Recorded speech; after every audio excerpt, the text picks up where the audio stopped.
Mga kapatid sa pananampalatayang Islam, tunay ng tao ay nilikha ni Allah subhanahu wa ta'ala para sa dakilang layunin at ito ay ang pagsamba sa Kanya.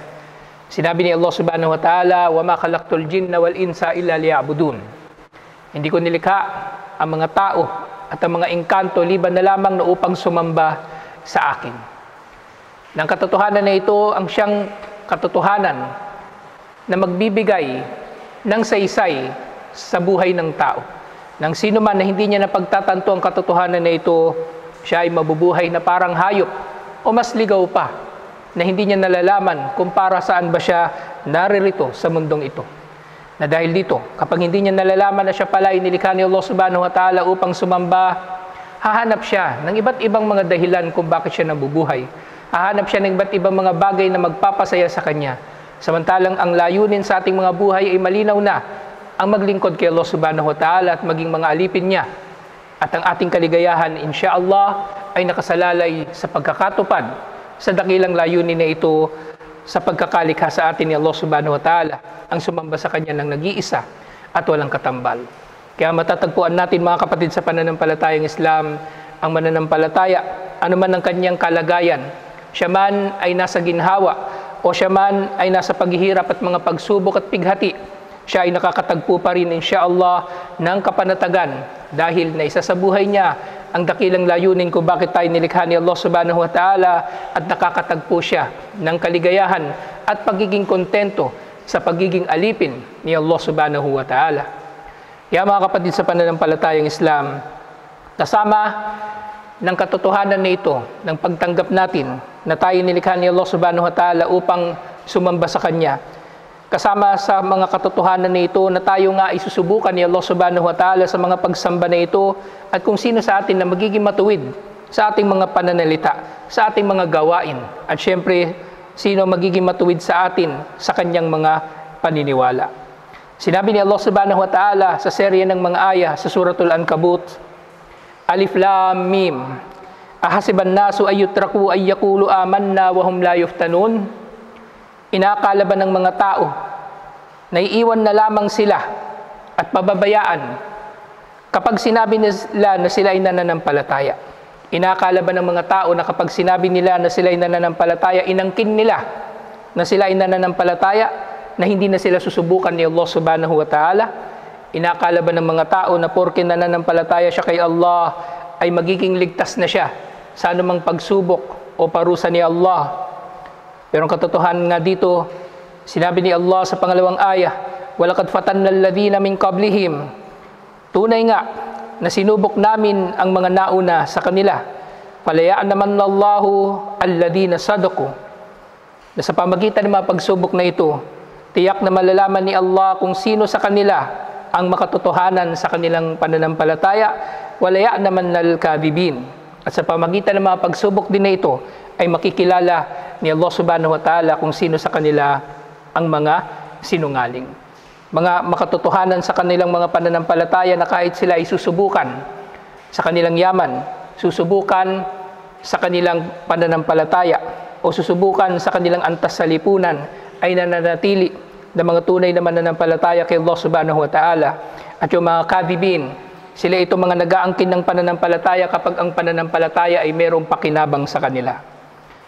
Kaya nga sinabi ni Allah subhanahu wa ta'ala sa sumunod na aya, Am hasibal ladina ya'maluna sayyiati ay yasbikuna. Inaakala ba ng mga gumagawa ng masama na mauunahan nila kami? Mauunahan ibig sabihin na hindi sila aabutan ng parusa ni Allah subhanahu wa ta'ala, na hindi sila aabutan ng pagtutuos ni Allah subhanahu wa ta'ala, na hindi sila aabutan ng kaalaman ni Allah sa bawat masama na kanilang mga ginagawa. At yun nga mga tao na ito na nagpapatuloy sa kanilang mga masasamang mga gawain sa amayah kumun. Napakasama ng kanilang paghatol. Na dito nga makikita natin mga kapatid sa pananampalatayang Islam, ang pagbibigay din ni Allah subhanahu wa ta'ala na natural na dumarating sa mga tao ang anumang iba't ibang mga pagsubok sa Kanya. At maaring ito nga ay pagsubok na para sa Kanya ay paalala. Paalala na manatiling nananampalataya kay Allah subhanahu wa ta'ala. Maaari rin naman na ito ay pagsubok na isang parusa bilang pagdadalisay sa kanya insyaallah mula sa lahat ng kanyang mga kasalanan na maaring mapatawad sa pamagitan ng pinagtiisan niya na pagsubok ni Allah subhanahu wa ta'ala. At maaari rin naman na ang pagsubok na ito insyaallah ay paalala para sa mananampalataya na siya nga ay nabubuhay dito sa mundo ng panandalian lamang at hindi natin marapat na mamahalin ang mundo na ito, bagkus ang higit natin na mamahalin ay ang kabilang buhay. Gayun din ang mga pagsubok mga kapatid sa pananampalatayang Islam, ito higit sa lahat ipaalala na tayo ay walang saysay sa mundo na ito liban na lamang kung tayo ay magsasabuhay ng dakilang layunin kung bakit tayo nilikha ni Allah subhanahu wa ta'ala. Alhamdulillah. Mga kapatid sa pananampalatayang Islam, kaagapay ang pagtanggap natin sa katotohanan na tayo nga ay maaring susubukan ni Allah subhanahu wa ta'ala sa pamagitan ng iba't ibang mga pagsubok upang malaman niya kung ano ang antas ng pananampalataya, upang tayo ay madalisay o upang tayo ay mapaalalahanan at iba't iba pang mga hikmah na nasa pagsubok. Dahil dito, marapat lamang para sa mga tao na patuloy silang mapaaalalahanan sa pagtitiis sa anumang dumarating mula kay Allah subhanahu wa ta'ala.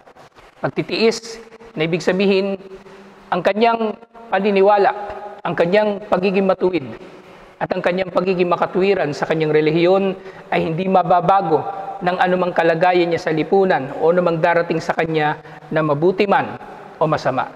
Dahil tunay na maaring iniisip ng tao na ang pagsubok ay ang mga bagay na nagdudulot sa kanya ng pinsala. Pero maaari rin naman na ang pagsubok nga ay darating sa tao sa pamagitan ng anyo, ng bagay na kapakipakinabang, bagay na kanyang nagugustuhan o minamahal, subalit ito ay nagiging pagsubok sa kanya kung paano niya itong gugugulin o kung ito ba ay magdudulot sa kanya na manatili sa landas ni Allah subhanahu wa ta'ala o kung siya ba ay magiging kabilang sa mga gafilin, sa mga makakalimot kay Allah subhanahu wa ta'ala dahil lamang sa ginhawa na kanilang tinatamasa.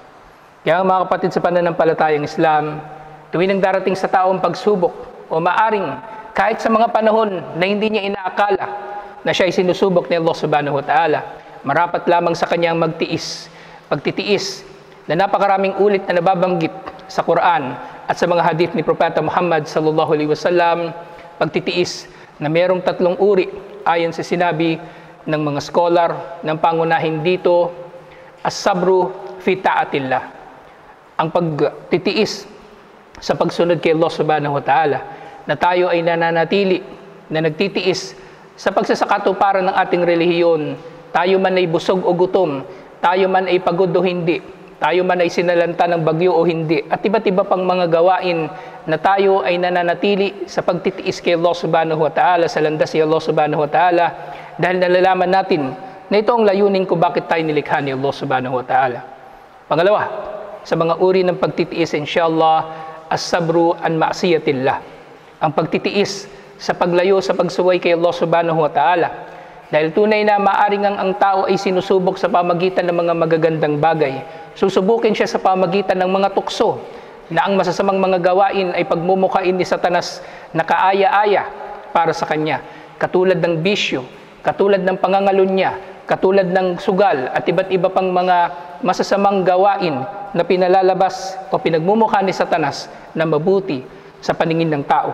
Kapag ang tao ay mayroong pagiging matiisin sa anumang mga ipinagbawal ni Allah subhanahu wa ta'ala at sa anumang pagsuway kay Allah, lalayuan niya ang mga ito, insyaallah. At panghuli, ang sabar na siyang pangunahin na pangunawa natin tuwing nang nababanggit ang sabar sa mga itinatakda ni Allah subhanahu wa ta'ala. Ito ay ang pagtitiis natin sa anumang darating sa atin na mga itinakda ni Allah. Kaya nga sa mga arkanul iman, ang panghuli sa mga ito na siyang imanu bil kadri, dinudugtungan ito ni Propeta Muhammad sallallahu alaihi wasallam sa kanyang pagsasabi, an tu'mina bil kadri khairihi wa syarrihi, ang manampalataya ka sa qadar ni Allah subhanahu wa ta'ala, maging ito man ay mabuti o masama sa iyong pananaw. Dahil ang qadar ni Allah subhanahu wa ta'ala, ito man ay maaring magmumukhang mabuti para sa atin, maaring ito ay naglalaman din ng pagsubok para sa atin. At ang bagay na makikita natin na mabuti na itinakda sa atin ni Allah subhanahu wa ta'ala ay maaring naglalaman din ng pagsubok. Kaya marapat tayo na magiging makatuwiran sa pagharap sa anumang hinaharap natin na pagsubok, kagipitan, ginhawa, at anumang naririto sa mundo na ito. Dahil nga tayo, alhamdulillah, napagtatanto natin bilang mga mananampalataya na nilikha tayo ni Allah subhanahu wa ta'ala upang subukin dito sa panandaliang mundo. Nang sa gayon, doon sa kabilang buhay, insyaAllah, tayo ay tutuusin at bandang huli ay papapasukin ni Allah subhanahu wa ta'ala sa kanyang paraiso bilang gantimpala sa anumang ating pinagtiisan sa mundong ito. Alhamdulillah.